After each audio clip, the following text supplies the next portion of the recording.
So I'd like to introduce LJ, who is the host for the evening and will be moderating this wonderful panel. LJ Finney is a CW Post alum. She's class of 99. She holds a BS in Computer Information Systems and an MS in Computer Science from NYU Tandon School of Engineering. She's a certified project manager with over 20 years of experience on Wall Street and technology, and she's an avid golfer. And it all started from an elective at the university. Go figure. IN18 is her company, and it focuses on improving individual soft skills through leadership development. Its services include executive coaching, project management, creating bespoke training solutions focused on skills to build inclusive workspaces. IN18 helps individuals identify their personal strengths and career goals to reach their full potential. So with that said, I'm going to pass it over to you, LJ. Thank you everyone for joining. I'm excited to be here and I'm excited to introduce today's panelists. We have Kelly Pierre. He is the CEO and founder of All Access Golf. All Access Golf is a company aimed at increasing the visibility, relatability, and accessibility for minorities in the sport of golf. Kelly's parents are from Haiti and he grew up in Brownsville, Brooklyn. He graduated from Medgar Evers College, a senior college within the City University of New York City. Now be CUNY, majoring in social and behavioral sciences. He went back to school and obtained his MBA in finance from Long Island University, of course, and graduated in 2018. While working on his MBA, he was exposed to the game of golf and fell in love. He was taught by Buddy Cooper while learning the game at Marine Park Golf Course. He began rangering at Marine Park Golf Course in Brooklyn and learned firsthand experience about the golf industry. In 2018, he legally started All Access Golf and has been working with schools, community centers, and golf courses to increase participation in the game. Along with his duties at All Access Golf, he also serves as the Director of Circulation and Engagement at African American Golfers Digest. He currently works at a major brokerage firm and is an active member of the National Association of Black Accountants, NABA, and the National Black MBA Association. Welcome, Kelly. I will now introduce Ms. DeBert Cook. She is a media expert and launched the African American Golfers Digest as a nationally distributed print publication in March 2003, focusing on news, information, and activities in the soulful world of golf. Headquartered in Manhattan and New York City's financial district, the magazine has been named PGA of America's diverse supplier since January of 2009. Ms. Cook is the first Black woman to wholly own a Black-focused golf magazine in the USA and prides herself in providing balanced editorial that showcases in print and digital formats and the individual and collective efforts of Black Americans playing and enjoying both leisure and competitive golf, the sport of a lifetime. As a president of CEO of Event Planners Plus, she is also a corporate and business meeting management solutions firm. She has that, which she founded in 1998. Ms. Cook is a native of West Virginia and grew up in Ohio prior to relocating to New York in 1998. She holds an associate's degree in music business from Georgia State University and a certificate in radio, TV production, and a Bachelor's of Art and Communication from Youngstown State University, and a Master's of Art degree in Liberal Studies and History from CUNY. And she has served as an adjunct professor teaching courses in African American music and African American art history in the South Bronx campus of the College of New Rochelle. Fun fact about Ms. Cook is she's an avid traveler and has adventured to 52 countries and 6 continents. Her aspiration is to trek to the 7th continent. Actually, she's already been to Antarctica. Isn't that correct, DeBert? No, this November. Oh, this November. Okay, and she'll be going to Antarctica this November. Finally, we have Alan Johnson, champion AM golfer and inventor. Born in Detroit, Michigan, Alan grew up submersed in the golf world thanks to his grandfather, PGA teaching pro Cy Willis Jr. Alan picked up his first club at 8 years old and was helping run the pro shop and playing competitive junior golf at 10. He played varsity golf through high school, receiving multiple scholarship offers to HBCUs, NCAA Division I, and NAIA universities. Alan earned his associate degree in mechanical engineering and bachelor's in telecommunications. In 2009, Alan interned with the PGA Tour as a writer for Golf Week magazine in Orlando, Florida. And in 2012, Alan turned pro and landed a 6-month sponsorship to play on the mini tour circuit of the Central and Southern Florida. At the conclusion of sponsorship, he returned to work as a millwright construction engineer for Ford Motor Company in Dearborn, Michigan. Alan started coaching and playing competitively in his free time with victories in both the local and national levels, including winning the Detroit AM Open in 2017 and 2019. Alan's extensive background in golf and mechanical engineering helped him develop and patent his first putting aid that was introduced in 2018 at the 2018 Michigan Golf Show. After impending trademark infringement issues, the putting aid was rebranded as NeuroPut Aim and Pace Trainer. NeuroPut successfully launched at the PGA Merchandise Show in 2020. Golf Digest magazine recognized NeuroPut as the best new putting aid of 2020. Alan Johnson's fun fact is he has a 2 handicap. So let's kick this off, everyone. Welcome, let's have this conversation, and let's just start. Tell us about your journey in golf. I'll start with Kelly. I mean, obviously, beside what the bio has already told us. Really, just got into the game. It was my first time meeting my little brother, and I taught him the wrong way to hold a grip. And the coach came by. He told me that my brother was hitting it wrong, and come to find out he's the coach. He was offering lessons, and they were like $150, and I was just like, well, I can't afford that. So through talking with him more, I found a way in which I could barter with him, and then he just needed some construction work, helped him with that, and then that's really how I got into the game. Awesome, awesome. Okay, pivot to DeBert. Tell us, how did you get into the game? How did you get into golf? That all started with my event planning company when I opened my shop, started getting golf invitations, and I recalled how my boss at some of the corporate companies I worked at would be thrilled to get their golf invitations. They go out and they come back with a handful of business cards. So I figured it was a good way for me to get my business launched and meet some people. So that's how I got into it. I went to my first golf tournament in Las Vegas, had a great time, and came home with a handful of business cards. And also being an outdoors person, I love the outdoors, I love nature, I love to walk. So all this fits perfectly with my health lifestyle. So that's how I got into it. I love it. Okay, Alan, besides what was in your bio, how did you really get into golf?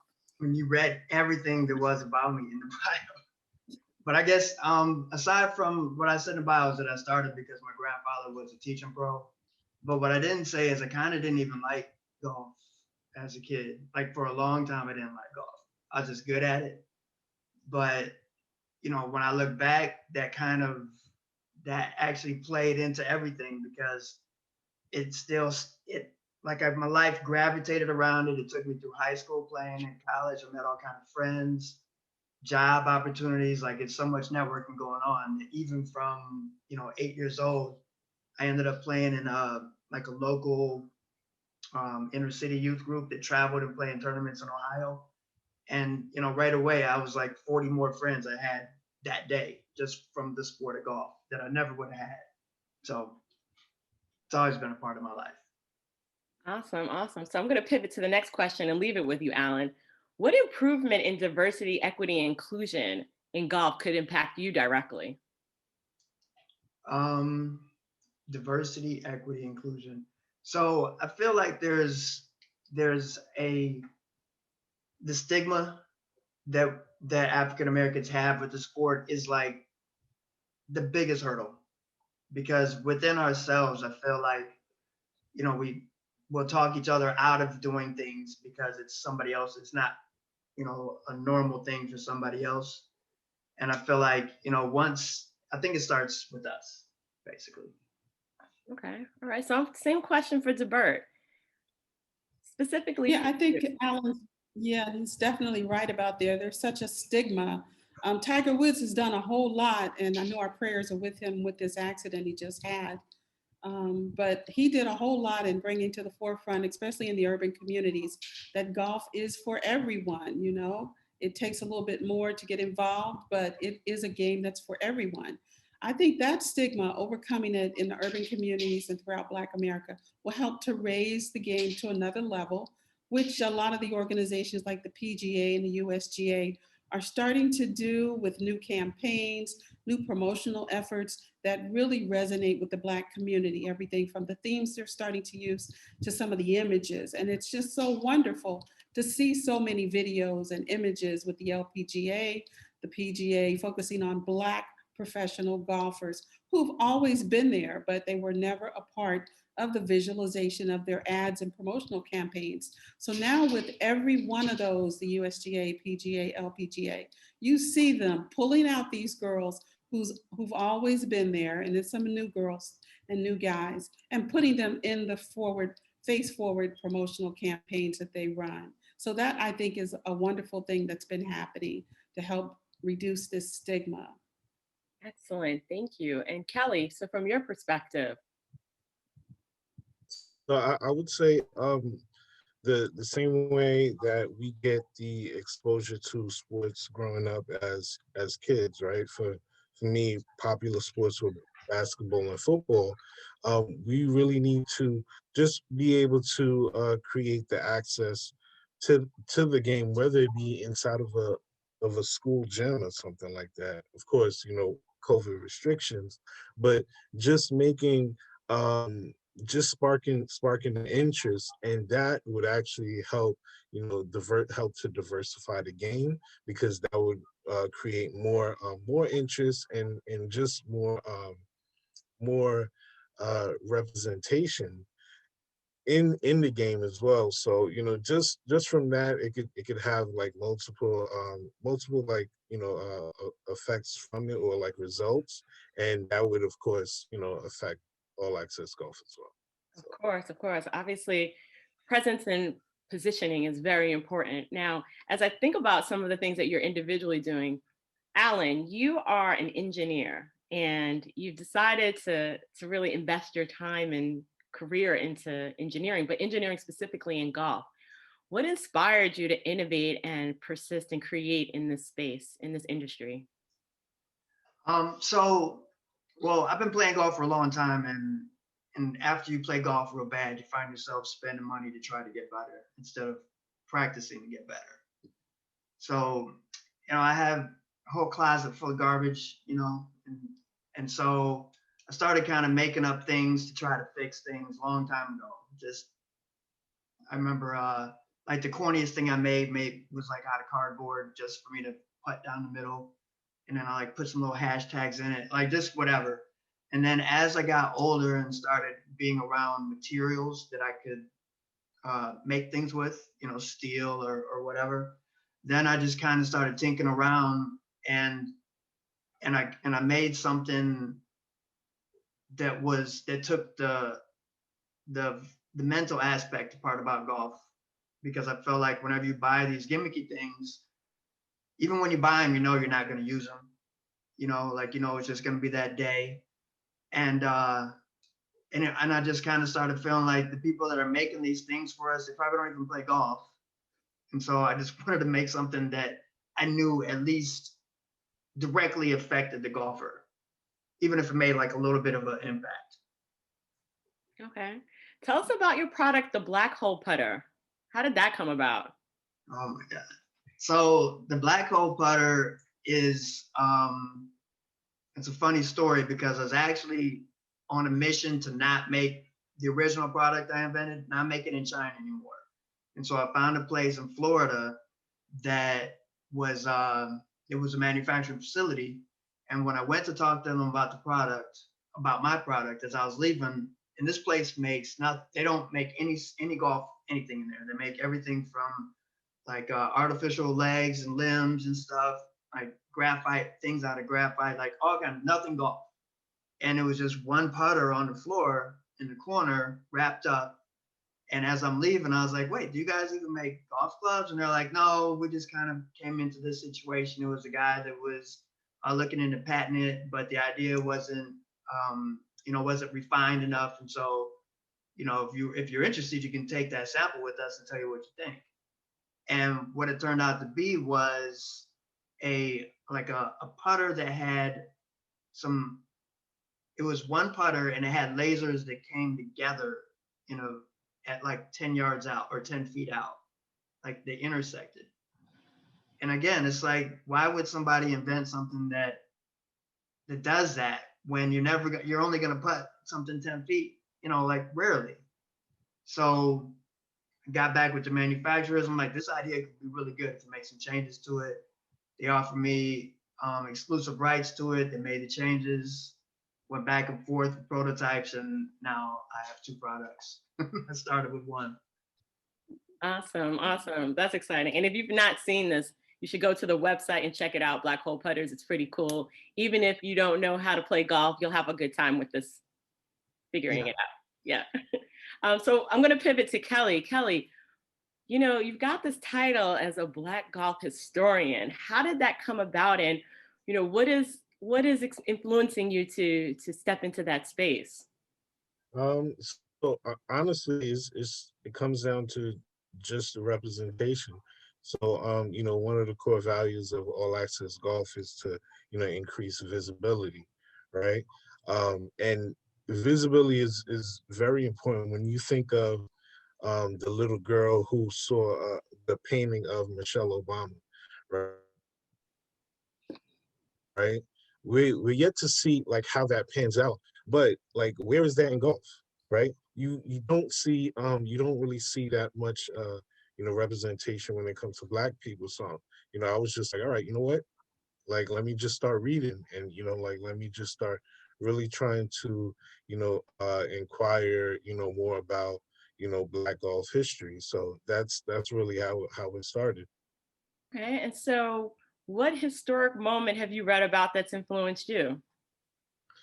Oh, I mean, there's so many. You know, really, I've been like as of lately, I've been you know, trying to learn more about like Howard Wheeler, right? So Howard Wheeler, he actually mentored Charlie Sifford, but actually, so there was this father and son duo, right? Maxwell Stanford Senior and Junior, and the son actually founded the Revolutionary Action Movement, which predated the Black Panthers, and I think like that was cool. As well as the father, he um he, you know, opened up Fairview Golf Club, and that was where Howard Wheeler passed away, and also I think it was Elijah Muhammad, his son, when he broke away from the Nation of Islam, held meetings at the same place. So I would say like those, yeah, those events were, you know, pretty cool to find out.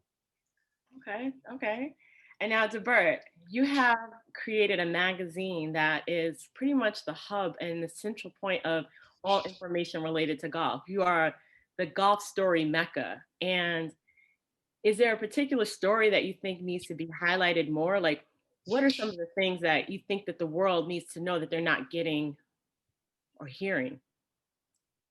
Yeah, that's a good question. With this being Black History Month, I know that maybe each of you realized it too. This is the most I've seen with mainstream media really covering a lot of aspects of Black golf, Black women, Black children, Black golf. I mean, it's everywhere for Black History Month. I've never seen it so prevalent. And I don't know if this is something that's going to continue, but I do believe that it all started with George Floyd. I mean, because of his death, our whole nation has resounded and responded to the plight of Black people. And the golf industry has taken a stand too. They've done a couple of things. They did recognition of George Floyd's death with one of the tee-offs. They even held they put a special ad in my publication. The USGA did a nice big spread telling people, you know, how they are inclusive and for diversity.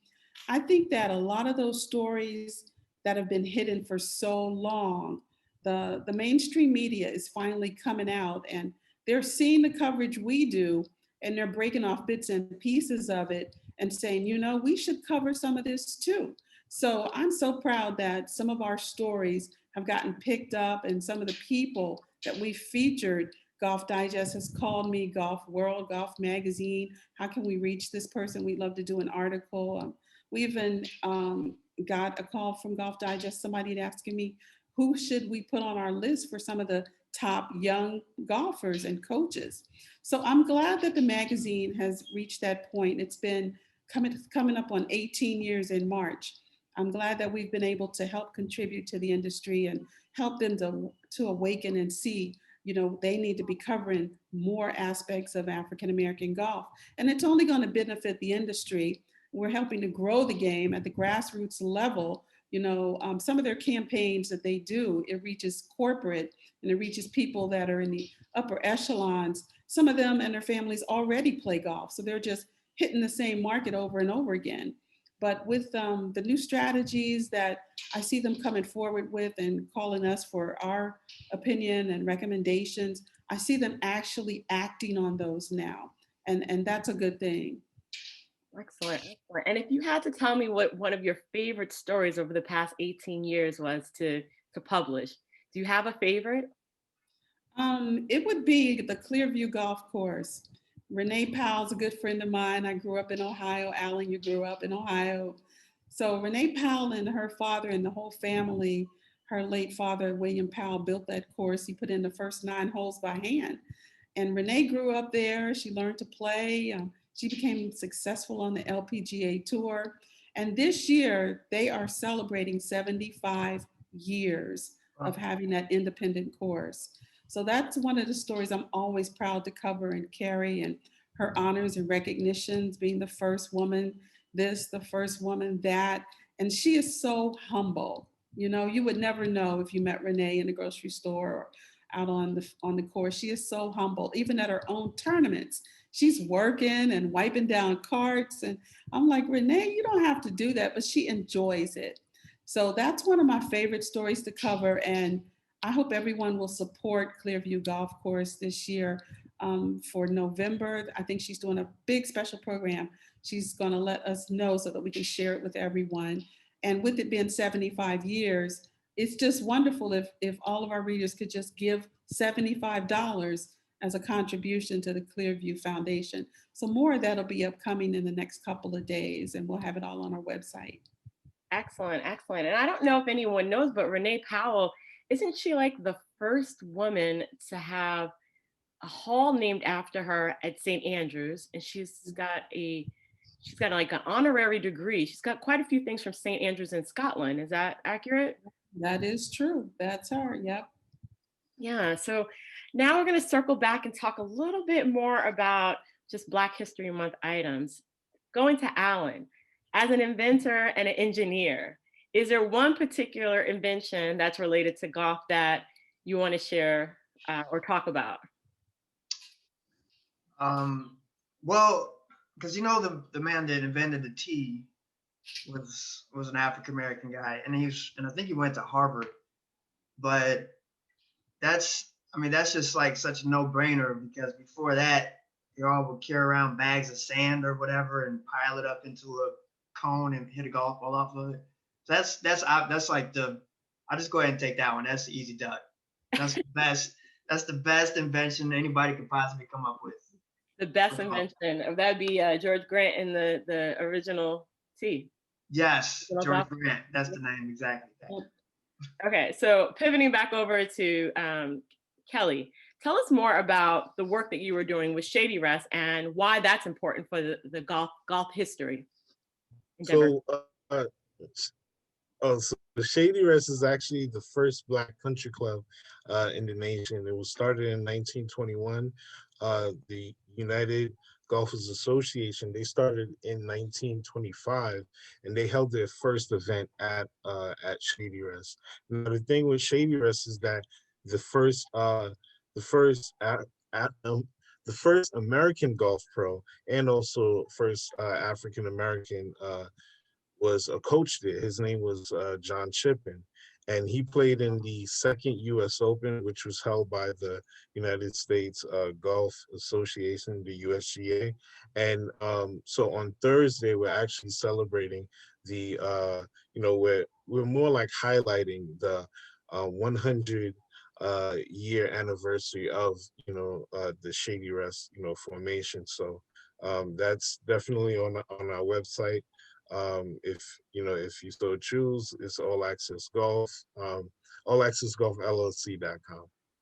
Awesome. So we're going to circle back again and talk to Divert. I think the question for all of you or just around this diversity in golf conversation for Black History Month, but just in general, diversity in golf. Where is it that we can start to see more or an increase in players? What does that look like? What stories need to be told to bring people into the game? Yeah, again, it would be the stories of the young minority golfer. They're out there, they're playing. A lot of them have given up on, I hate to say it, major organizations like the First Tee, and they're going off doing their own thing with their own coaches who are paying more attention to them seemingly. So I think that in the urban community, the Black golfer, the young Black golfer, they're open to playing the game. They just need someone to guide them and help them. You know, the golf programs, even in Harlem, they're just overwhelmed with young kids coming in, wanting to learn the game. And the parents are starting to realize too, with all the scholarship opportunities and the education and the tutoring that comes with some of the golf programs, that their child can benefit in more ways than just sport. It can help them educationally, it can help them physically. So that's the key to growing this game, reaching the young Black golfer. And I would put that age at the teenage years, where a lot of them are beginning to see, okay, I do want to participate in a sport, and they have a choice. So if golf is offered as that choice, a lot of them are picking that choice. Excellent, excellent. Thank you. And so, Alan, same question for you. Even around inventing, how do we get more Black engineers into the golf space and children as well? I think that the way we're going now with it seems small, but I think changing the dress code is like way underestimated, because I think we're a real fashionable people. Like we think about how we look more than necessarily how we might perform. And as I speaking for myself, when I was a junior golfer, I almost didn't want my friends to know I play golf, because like automatically it would like taint my image a little bit. You know what I mean? So I mean, it's obviously doesn't make any sense, but that's what was happening. And I feel like as years went on, like you said with Tiger Woods, he still really didn't appeal to the same type of speed of the people that we need to get into the sport. I think just if we start focusing more on the things that you get by knowing how to play golf,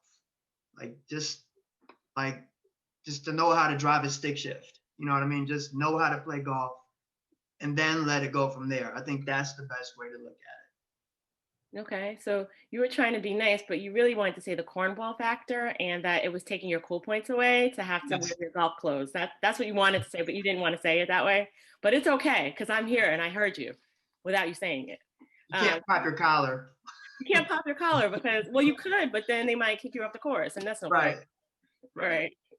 All right, so going to you, Kelly, what are your thoughts about the same question, more so looking at it from your perspective? So I definitely agree with Alan. Like that would really pose a safety hazard. But just in terms of like growing the game, we really just have to make it more accessible in terms of transportation, and also ability to just more common, right? Once you make it more common, more people are going to join, because the interest is there. It's literally like, it's easy to sell this. It's really fun. All you have to do is just like try it. So okay, so when we think about 1997, the Tiger Woods effect on golf and the increase of people playing, people of color willing to play, willing to try, willing to invest in the game, and we look at where we're at now in 2021, we've not seen a huge investment in the community, but yet the community still supports the game. When we talk about the stories of diversity in golf, what are some of the things that you've seen that impressed you or that made you excited about just keeping this conversation going and growing the game? Anybody can talk. I'm not going to call on people. I just want you to talk. That was fun, me doing this. I want you to just. Okay, so, I got a comment too. I'll go after Kelly. Oh, all right. So I'll say this. I think it was in November, December, right? So I was teaching a kid, over the summer, and kid is about like, 7, 8. And what happened is that, since the wintertime came, his father called me. And when his father called me, he was like, look, like we got to figure out a way, to get him playing golf again because he's annoying me. Right. And so what I had to do, I had to go over to the kid's house and, like gift him like a putter and like a putting mat just so that he could like, practice right at home. And the thing is, even when I was on the phone with his father, he passed the kid, the phone, and he was talking to me for 30 to 40 minutes straight about golf. And like he was just talking Tiger Woods, and he was like, I think he's the greatest golf. Mind you, I don't even think he's watched like a full match, but he just knows Tiger Woods is associated with golf. So in terms of diversity, like he's seeing the representation, and he sees somebody who looks like him. So yeah, he's gonna gravitate to the sport, and also he's having fun. So that's like when we're talking about diversity, like it really being able to have kids see themselves is very important. Okay. Keep going and the conversation goes on. I mean, what about adults? We still have a large gap. Most children are not going to play unless they see some adults playing as well. And I see, DeBert, you were. Yeah, I know on my side, there are so many women who are getting ready to retire, and they call me and they said, I want to start taking up golf. I don't know anything about it, but I want to learn to play. I'm getting ready to retire. So that's a whole big market segment. Black women who want to learn to play the game. They're all over the age of 45, 50, getting ready to retire. So that market is another captivating market that's just ready and it's really ripe for people who want to get into the game. And coaches, they're looking for coaches. They're more comfortable with women coaches, but I get calls all day long, women that are getting ready to retire. Can you recommend a golf coach to me? Where I'm at, I want to start playing. Yeah, I see it all the time. I went to go practice last year. I was going to do like putting drills before I went to work. So it was 7 o'clock in the morning. It was like the coolest thing. It was three senior ladies pulled up, and I noticed because they pulled up in parking spaces next to each other, like they were like this was a mission, like they do this. And they all whipped up. Yep. And I swear they all had different sorority things on their license plates. And they came and got their cars, and the third lady had like a granddaughter with her. So they were like all retirement age, and then one like little 8-year-old girl riding, and the four of them went off and played. And I was like, that's the coolest scene ever. Because you know what I mean? Just on so many layers. Yeah. Being able to spend time with her grandmother, or ideally just being able to grandma and her friends, and we're out playing golf. And right. No, she had clubs too. She had clubs. Yeah. She had like a little kid bag with like 6 clubs in it, and that's what you need. Those are the stories that we need to see and need to hear told. And when I think about this conversation around golf, we're at 6:36. And so we're going to stop at like maybe 6:45.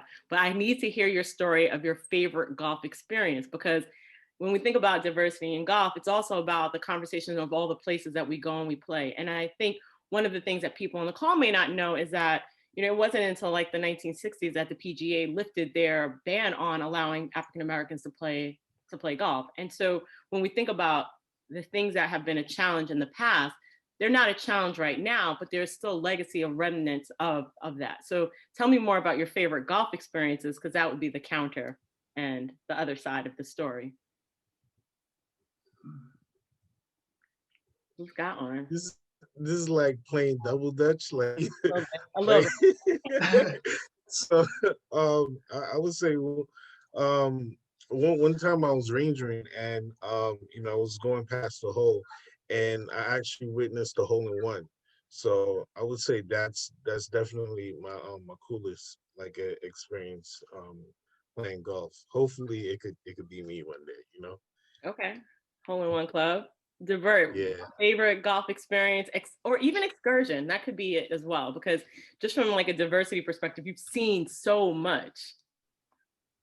Yeah, I think about some of the things I've had the opportunity to witness, and it's just been so amazing. But it has to be when, after I started the magazine, I got a chance to meet Charlie Sifford up at a golf tournament. We had a great time talking and chatting, and me blowing away the cigar smoke that he was smoking. But afterward, he invited me to his home because he's in Ohio. He lived there. The PGA gave him a nice little residence. Well, let me say this much. They set him up in a nice residence. And so I made my rounds. I went to see Renee at Clearview. And then I found out that Charlie was nearby, and he told me, well, stop on over. And that was the coolest thing ever, to actually knock on Charlie Sifford's door at Murfield Village. And he comes to the door in his slippers. And, he invites me in and he shows me around the house. And then he says, would you like to see my trophy? And I'm like, I'm new at golf. I've only been in the game like 2 years. And I'm like, sure. And he takes me down the steps, and we see all these trophies from where he won the LA Open, where he won all these UGA tournaments. And at the time, I didn't really realize what I was looking at, in the basement of this house. He's gotten them on little shelves and little stools and in little plexiglass boxes. And when I think back about that, it was just so awesome. It's one of the best experiences I've had. Oh my goodness. Okay. And, for people that don't know, Charlie Sifford was awarded the Presidential Medal of Honor by President Obama, which was a huge accomplishment. And you've not seen anything like that before. It was the first time that a golfer, I believe, a Black golfer, obviously, was honored. And to receive it from Obama before he passed, it was, that was a very powerful moment in history. And to be the first African-American inducted into World Golf Hall of Fame. Yes. And I think, I'm always fascinated that our legends walk among us. Like Lee Elder is alive. He will next year be the official starter, but look how long it took him to get that acknowledgement. He's, what is he, 75 now? He's I think 75. Yeah. Okay. Come on, tell us, Alan, golf experience, favorite one. Okay, so this is gonna be kind of risky. Go for it. Okay, so my favorite golf experience actually happened off the golf course, because I was playing golf with some friends, and there was a new guy in the group, and all I knew is that the guy was a lawyer, and I had just got a speeding ticket like the day before. So, and I always wondered, because it was only a couple miles over, so I always wondered if it was worth spending the money to get a lawyer to fight a speeding ticket, or just go in and, and so I just kind of asked him, just on a humble, not legal advice, but is it even worth it to spend that money? And the guy goes, oh, sometimes it is. Where is it at? And I just told him, because I guess he was asking what city was it in. So I told him, and I didn't think anything more about it. He goes, yeah, you should probably just go ahead and go, and, just tell him that you just want the points. It'll usually work out in your favor. You don't need a lawyer. Like, cool. So next day I go to the courthouse, I'm on time. And, I was kind of hoping that the guy was going to show up, but he didn't. So that's not where I'm going with this. But so I go inside, and, I don't know if anybody out here has got a speeding ticket before. I'm probably the only one, right? You're the only one.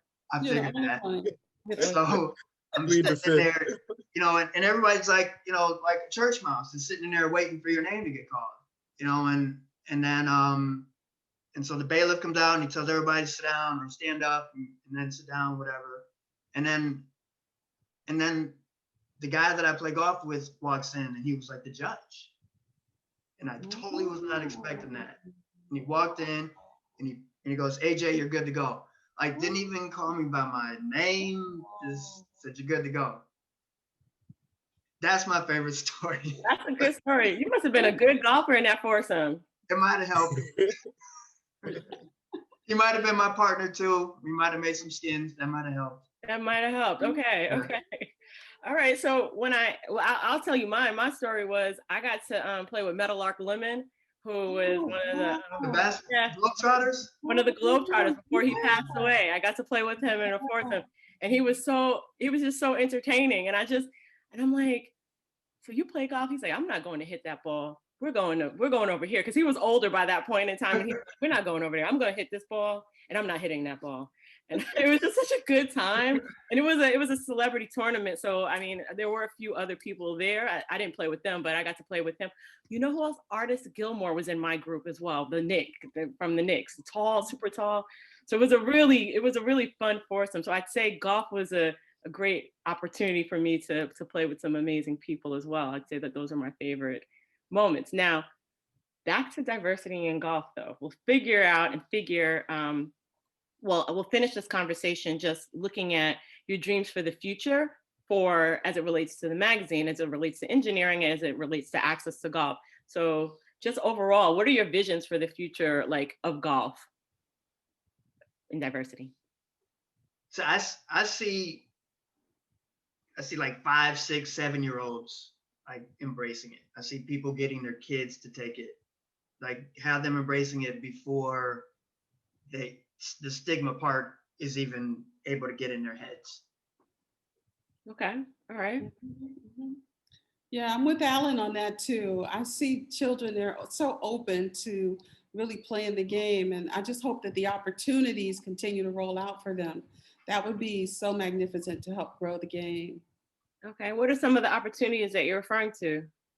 Well, the ones I really like are the scholarship opportunities that help the kids to alleviate their bills in college, give them full ride scholarships, those types of things. And the parents are becoming aware of them. So they're steering their kids and even putting in their money so their kids can learn to play the game.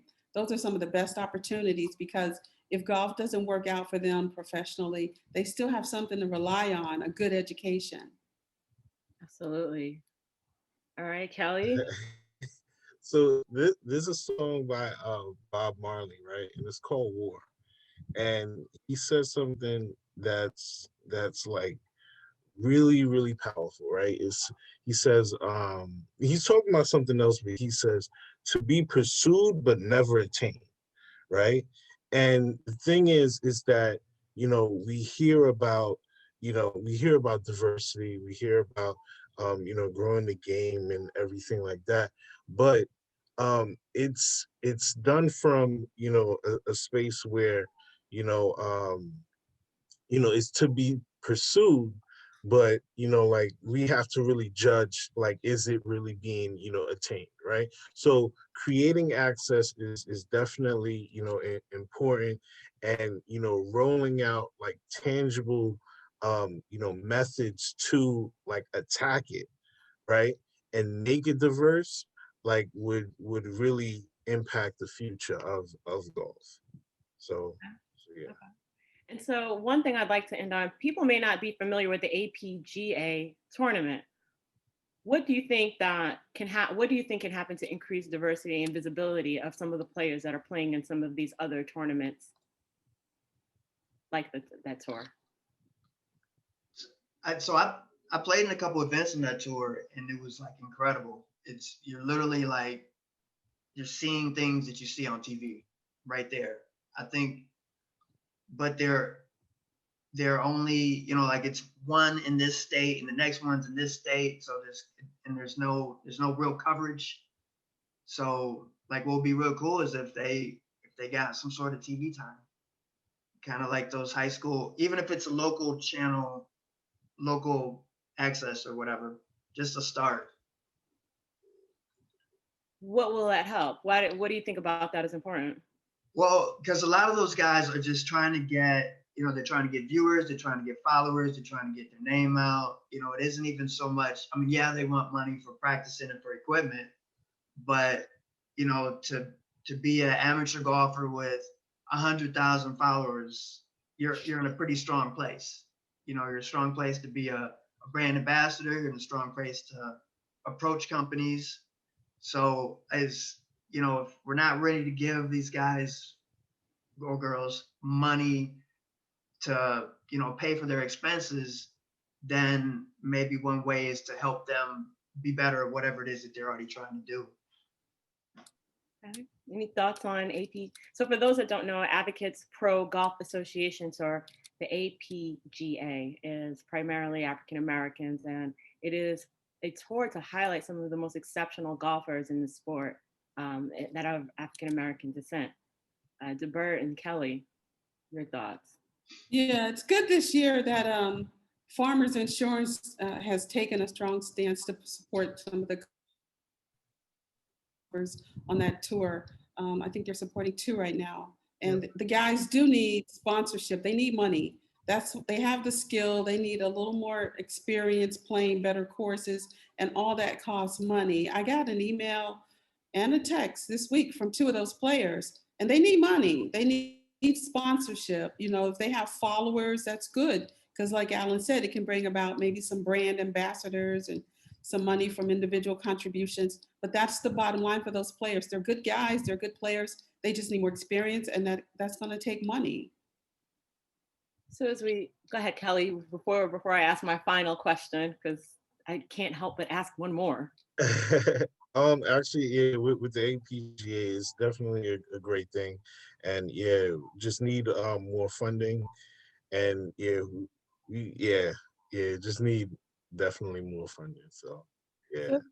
So, okay, so then I take a step back and I'll end with this very lovely and controversial question. As we look at diversity in golf and look at Black History Month and look at the very immediate need and challenge to grow the game, and we talk about growing the game, but we know that the money is there and we know that funding is there, but here we are with a very specific incident where there are players on this tour that need access and need money. Where is the disconnect where we're able to make an improvement in diversity in golf, have the talent and people, but they don't have the means to get there? What can we help, or where can the industry step up and step forward and we can be a voice of that? Oh. Everyone, that was a powerful question. Yeah, you got it stuck, but that's real good though. You know, so actually, like I mean, I have it's an idea, but I really do feel that, you know, by having a shift towards um major golf corporations supporting Black banks, and then Black banks you know, like helping to fund you know, tours, like, you know, the APGA tour would also, you know, like be a great, you know, way. But you know, of course, you know, things need to be like drawn out more. But I do feel like that would definitely be a way to, you know, increase like funding. Okay. Ideas, DeBert? Yeah, that's a good way, because everybody's looking for a return on the investment. You know, the guys can have a great personality and win a couple of times, but the sponsors are looking for return on investment, not just branding. So that's a big part of it too. I often wonder, Alan, you've seen a few things having played. What are your thoughts? So I don't really have a good answer. So you're saying, as far as like, what can we do for those players that are like right at that level that just need a little help to get above? More so from a sponsorship perspective, we see companies that are looking to lean into diversity and do more for the industry, and we see specific golfers that have a need. And then, you know, even as we think about the return on investment, there are some real trash golfers out there that have good sponsorships. Right. Mm-hmm. Yeah, I don't know, because I mean, it seems like just because you have a sponsor doesn't mean that, you know, it's like a yellow brick road from there, because a lot of times the sponsors are only going to do one specific thing, you know. And I think the most expensive part about golf is practicing, and then and all the traveling around it. And what you were saying, maybe the best thing is to make is what you were saying as far as the banks, because the APGA events, or APGA, is it? APGA, yep, you got it. Okay. The events, you know, you're only winning like maybe 10 grand. And that's a lot of money, but that's not the kind of money that you can quit your job for. You know, that's why those guys are all traveling together. They're sharing hotels together. If this event is in Ohio, and I'm from Michigan, I just come to Ohio Sorry. But you know, they're doing everything they can do to cut costs, and then they're winning the event, shooting 4 and 5 under, which is like a winning number, but they're only leaving out here of 4 and 5 grand. So maybe that is the best way to go, is to try to get those purses higher, and that will draw a bigger field, and then those events will feel like tour events because they're at tour level golf courses already. Excellent. So, Excellent. Go ahead.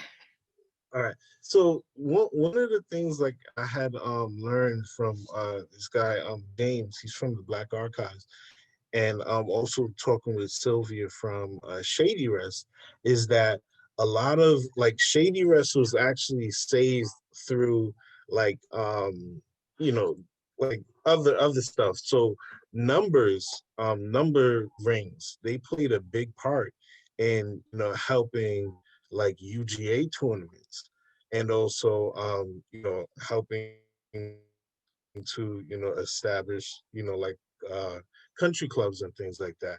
Of course, it wasn't, you know, the best source of money, because, you know, blacks were limited to that, you know, as far as like venture capital. So yeah, it's kind of like a recurring theme in a way. Well, the reason I wanted to bring that up is because as we think about diversity in golf, and we think about some of the people that have made such amazing pathways, the Lee Elders, the Charlie Siffords, to this day, we still struggle with in getting people into the game, and we still struggle with seeing, you know, it take off. But there are so many historical moments and so many amazing things that people of color have done in the game. And I wanted to make sure that if anyone is listening and they have the ability to help affect change, that know that there's still opportunities to do that. And so that was part of just asking that question and really pushing the envelope there. But from a diversity in golf perspective, I am so happy that you all have come, because you are stewards and stalwarts of pushing the community, pushing golf, and ensuring that golf remains a conversation in the mouth of every young child and every adult, especially in the community of color. We are at 6:55, and I wanted to open it up to questions for anyone that's on the line, to our panelists. If you have any questions, you can come off mute or you can put it in the chat, but I wanted to give you this opportunity to ask any questions. Anyone, any questions? No questions? So if there are no questions, then what I'd like to turn around and say is, let's end on a very highlighted note. Kelly, please tell us about what you'd like everyone to do, and each of you, if people want to follow up, what are you going to share with us? So on Thursday, we're having our second annual Blacks in Golf event, and that's highlighting Shady Rest Golf Club. And it's really you'll learn a lot of history. We'll be showing a documentary on Shady Rest, as well as have, you know, Sylvia and Thurman, who've been very instrumental in just Shady Rest still standing, and as well as Shayna, who's part of the Shady Rest Golf Club, and also a caddy who caddied at Shady Rest. So definitely check it out. It's on Eventbrite, Blacks in Golf, and it's on the 25th. Thank you. And DeBert. We've got a lot going on our website. People can take a look there. Some great stories and profiles. Be sure to subscribe to the magazine because we are independently owned. So every subscription helps. We have digital and print, something for everyone. And we're also a part of the African American Golf Forum that's taking place in Atlanta, Georgia at the Hilton Marietta Hotel. That'll be in August. It's a 3-day event, actually 4, the 21st of August to the 24th. And there's a golf clinic, a tournament, an expo, and we've got a lot of activities surrounding all 4 days. That's, again, the African American Expo and Forum in August in Atlanta, Georgia. Thank you. And Alan. I guess just before you bite the hook and buy the next gimmicky thing out there, just check out something called the Neuropod So Neuraputt, NEURAPUTT.com. We'll be at the expo also. Can't wait. That's going to be an awesome event. I'm just happy to be a part of it from the ground layer up. And that's all. Just check it out. That's all. It sells itself. Thank you for joining. And LJ, thank you so much for moderating. Kelly, DeBert, Alan, this is amazing. We had some people who jumped off a little early, but thank you so much. What a great program and a great event. And you guys are just doing some great things. thank you for having us, Maureen. Thank you. And Good night. have a safe, be safe, be safe, be safe.